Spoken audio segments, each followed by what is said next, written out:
Hey, thanks for coming our way. Hopefully today our brief time together will give you strength for your journey. Joe Stowell here, reminding you that knowing which way you're going is really important. The classic World War II movie called The Longest Day portrays one of the clever military strategies of the German army.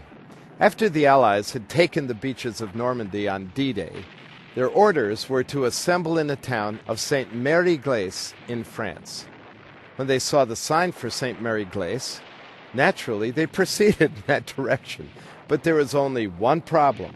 The Germans had turned the sign to point in the opposite direction.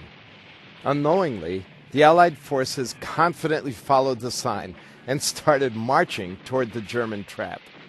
The hero of the Allied forces, played by John Wayne, showed up just in time to rescue them from certain destruction. North by east. Mere-Eglise is that way. Somebody's turned that sign around. Doesn't anybody in this outfit look at a compass besides me? Hey, you guys! Over here! Over here, on the double! Knock that sign down. Yes, sir. Well, it's an old trick.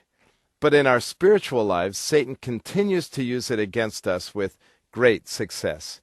He turns the signs pointing to ultimate victory and a great final destiny toward the defeating attitudes of fear, despair, and hopelessness. Jesus, on the eve of his death, wanted to prepare his friends for the battle ahead. He knew that the disciples would be confused and disoriented by the enemy. So he lovingly assured them of victory and pointed them to their final destination, you guessed it, heaven. He's done the same for us and assures you that regardless of the forces that might come against you today, that heaven is just ahead and the victory is ours. Jesus won the victory on D-Day when he died on the cross for you. At that point, it was his intention to set your heart on heaven. Keeping our eyes on heaven means that regardless of what we face, we know where we are headed. Heavenward travelers proceed with the confidence that all the difficulties of the journey are merely temporary and well worth the pain in light of the ultimate and eternal joy of our destination. But beware, Satan wants nothing more than to distract and disorient your heart.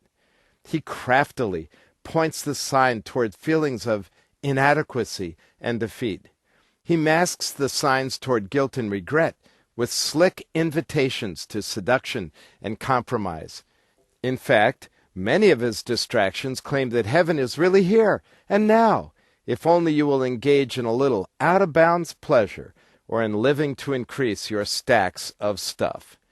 When we think we've got heaven here, the enemy has really won the day. But it's not too late to get back on track. Jesus holds the compass. He knows that to follow Satan's clever shifting of the sign is to walk right into the trap of Satan's destruction.